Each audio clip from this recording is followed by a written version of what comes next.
libro de Mateo inicia con el llamado a los discípulos y luego a Jesús predicando el Sermón del Monte. El libro de Lucas, por otro lado, inicia con el sermón inaugural de Jesús en una sinagoga en Nazaret.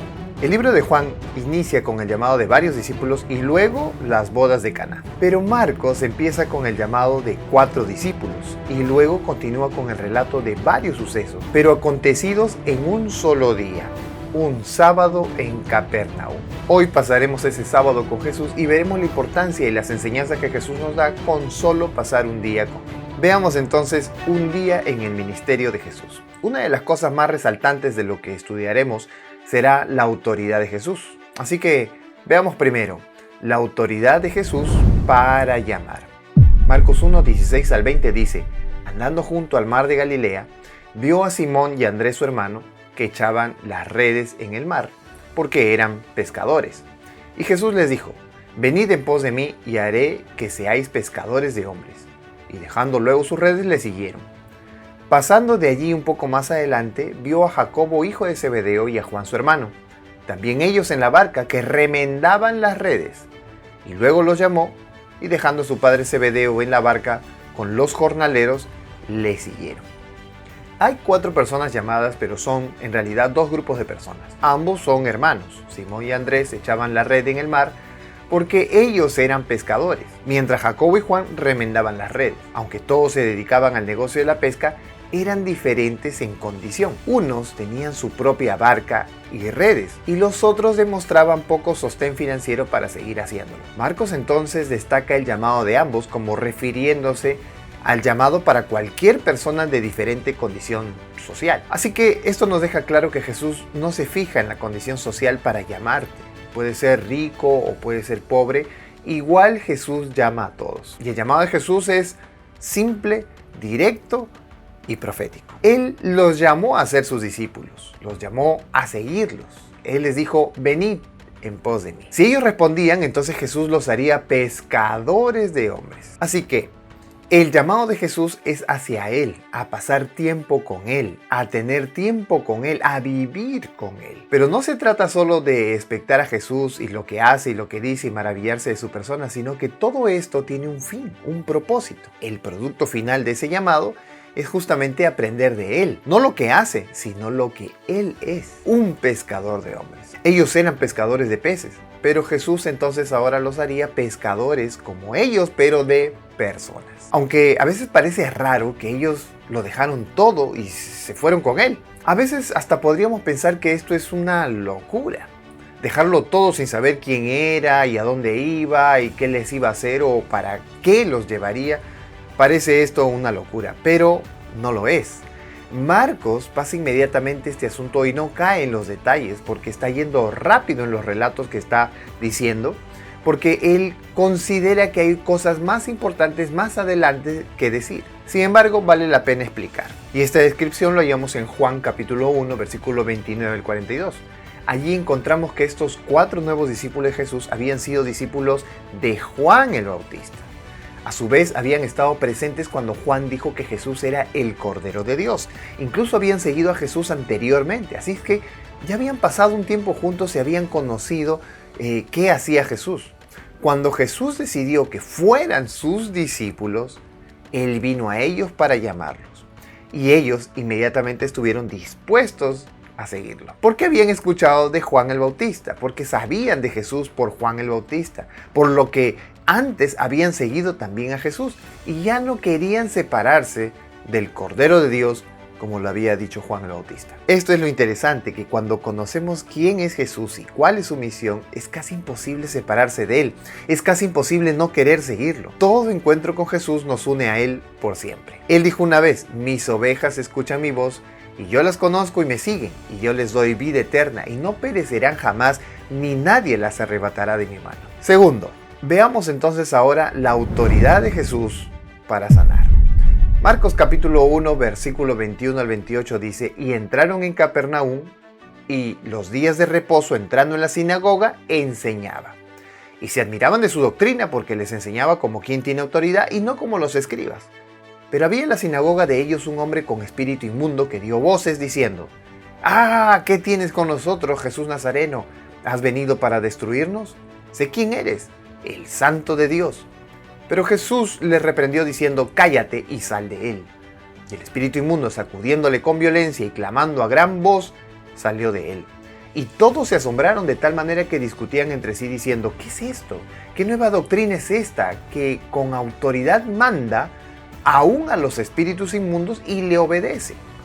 Y muy pronto se difundió su fama por toda la provincia alrededor de Galilea. Jesús enseñaba con autoridad y no como los escribas. Tendríamos que saber cómo enseñaban los escribas para conocer esa diferencia. Sin embargo, lo que sabemos, por lo que hemos visto anteriormente, es que Jesús era simple, directo y profético. No había dudas ni vacilación en sus palabras. Sin embargo, su honestidad y claridad atraería a sus enemigos. Mientras él enseñaba en la sinagoga sobre el reino de Dios y la liberación de la esclavitud del pecado por Satanás, un endemoniado intervino en su mensaje. Es obvio que a Satanás no le gusta nada que le quiten sus víctimas, pero ¿qué hacía un endemoniado en la sinagoga? ¿Cómo es posible que entre los que entraron para aprender allí había un demonio? Bueno, hay tres cosas que hace este endemoniado. Uno, llama a Jesús por su nombre. ¿Qué tienes con nosotros, Jesús Nazareno? Segundo, el motivo. ¿Has venido tú para destruirnos? Es lo que dijo el endemoniado. Y tercero, reconoce públicamente quién verdaderamente era Jesús. El endemoniado dice: sé quién eres, el Santo de Dios. Así que Jesús responde. Y él responde callándolo y expulsando al demonio. ¿Dijo algo malo el endemoniado? ¿Por qué lo calló Jesús? Es que Jesús no quería que sepa quién era él. A este tipo de actitud de Jesús se le conoce como el secreto mesiánico. Jesús no quería que supieran que él era el Mesías, al menos no por el momento. Él sabía muy bien que desde el momento que lo supieran, que él era el Mesías, y se hiciera esto público, le quedaría poco tiempo. Además, el hecho de que se supiera le traería problemas para poder enseñar o predicar, debido a las connotaciones políticas de su entorno. Era riesgoso ser el Mesías o declararse el Mesías en ese tiempo. Sin embargo, la identidad de Jesús no puede ser ocultada. La verdad de quién es Él se vuelve el centro del mensaje del Evangelio. Sin embargo, Jesús usa su autoridad y saca al demonio de aquel hombre. Esto sería un hecho común para nosotros hoy, porque la Biblia indica que la gente se quedó asombrada que cuando Él mandó al demonio salir, éste salió inmediatamente. ¿Cómo es que Jesús tenía tal autoridad para sacar los demonios? ¿Cómo es que los demonios le obedecían con solo hablarles? Por eso es que se difunde la fama de Jesús por toda Galilea, la fama de que Él tenía poder, pero sobre todo la fama de que Él tenía autoridad. Hasta aquí hemos visto que Jesús tiene autoridad para llamar a sus discípulos. Y ellos, dejándolo todo, creyeron en Jesús como el Mesías de Dios y se fueron con Él. Bien hemos visto que Jesús tiene autoridad para reprender a los demonios y sacarlos de los hombres y liberar al ser humano de sus dolores y problemas. Sin embargo, también Jesús tiene autoridad para buscar y salvar. Marcos capítulo 1, versículo 29-34 dice: al salir de la sinagoga vinieron a casa de Simón y Andrés con Jacobo y Juan, y la suegra de Simón estaba acostada con fiebre, y enseguida le hablaron de ella. Entonces él se acercó y la tomó de la mano y la levantó, e inmediatamente le dejó la fiebre y ella le servía. Cuando llegó la noche, luego que el sol se puso, le trajeron todos los que tenían enfermedades y a los endemoniados, y toda la ciudad se agolpó a la puerta, y sanó a muchos que estaban enfermos de diversas enfermedades, y echó fuera muchos demonios, y no dejaba hablar a los demonios, porque le conocían. Esto sucedió después de la sinagoga. Jesús va a su grupo pequeño con Simón y Andrés a la casa de Simón Pedro para disfrutar de comida amistosa y de confraternidad con sus más allegados. Este era un sábado común después del culto de la sinagoga, pero la suegra de Pedro estaba enferma y le hacen conocer a Jesús que ella estaba mal. Entonces Jesús inmediatamente la sana. Como producto de esto, ella empezó a servirles. Cuando nosotros somos sanados, no hay mejor respuesta que la gratitud. Pero la gratitud nunca consta solo de palabras. La gratitud es un acto, y específicamente el acto del servicio. Esto es lo que pasó con la suegra de Pedro, que apenas ella fue sanada, la actitud de gratitud fue servir a Jesús. ¿Y tú? ¿Vives agradecido o agradecida con Jesús por todo lo que ha hecho por ti? ¿Vives una vida de gratitud en servicio a los demás? Marco nos dice que después de la puesta de sol, es decir, de tarde, obviamente porque sus lectores guardaban el sábado y sabía muy bien que el sábado era un día de reposo. Así que al entrar en el primer día de la semana, después del sábado, después de la puesta del sol, la gente llegó para ser sanada por Jesús. ¿Cómo es que se enteraron? ¿Sería por lo que sucedió en la sinagoga? Bueno, dice la Biblia que le trajeron muchos enfermos y endemoniados a la casa de Pedro. Y la gente llegó porque, como hemos visto, recién había acabado el sábado y no sabían si este sanador podría irse al día siguiente. Así que aprovecharon el poco tiempo que tenían para traer a sus enfermos. Esa noche fue una noche larga. Todo ese día y sobre todo la noche, Jesús estuvo sanando a la gente. Así que después de haber sanado a todos, se fue a dormir. Imagínense a qué hora se fue a dormir. Se fue a dormir muy tarde. Y sin embargo, la misma Biblia dice que muy de mañana, aun cuando todavía estaba oscuro, se levantó a orar. Levantándose muy de mañana, siendo aún muy oscuro, salió y se fue a un lugar desierto y allí oraba. Y le buscó Simón y los que con él estaban. Y hallándole le dijeron: todos te buscan. Él les dijo: vamos a todos los lugares vecinos para que predique también allí, porque para esto he venido. Y predicaba en las sinagogas de ellos en toda Galilea y echaba fuera a los demonios. ¿Por qué se levantó a orar? Él debía descansar, era tarde, lo necesitaba. La Biblia dice que él se levantó, salió y se fue. Todo en el tiempo verbal pasado, como una acción que se cumplió. Pero cuando dice que en el desierto allí oraba, cambia el tiempo verbal a un pasado imperfecto. Es decir, a una acción que no se conoce el inicio y el fin y que sirve para recalcar continuidad. Es decir, algo como que él estaba orando, había orado y seguía orando. Jesús se levantaba muy temprano para orar. Lucas 6:12 nos dice que en aquellos días Jesús se fue al monte a orar y pasó la noche orando a Dios. ¿Cuánto oraría Jesús para que él tuviera que levantarse tan temprano? ¿Le llevaría mucho tiempo estar orando? Realmente con esta acción no vemos solo a Jesús levantarse temprano, sino la prisa por hacerlo y la importancia por realizarlo. Pero bueno, es que la oración era el foco de acción de Jesús. Jesús era una persona de oración. Este era el secreto de su poder, de su ministerio. Pero esto lo vamos a ver un poquito más adelante. Pedro y sus amigos no fueron al lugar de oración de Jesús. Ellos conocían el sitio de su oración privada. Sin embargo, la Biblia dice que todos buscaban a Jesús. Es decir, que querían que lo sanara como el día anterior. Querían hacer de ese lugar un centro de sanación. Pero Jesús no se quedó allí y les dijo que irían a otros lugares como parte de su misión. Así que no solo en Capernaum echaría a los demonios ni sanaría enfermos, sino en otras ciudades también. Jesús estaba estableciendo entonces el centro de su misión, no como un solo lugar. Su misión estaba en sanar, en liberar del diablo a las personas de todas las ciudades de todo el mundo en realidad. La misión de Jesús no era ni es imponer castigos, gozarse en la tristeza de la gente. La misión de Jesús es salvar, es liberar, es entregar paz al alma. Así que al llegar Jesús a otra ciudad, vino a él un leproso rogándole. E hincada la rodilla le dijo: si quieres puedes limpiarme.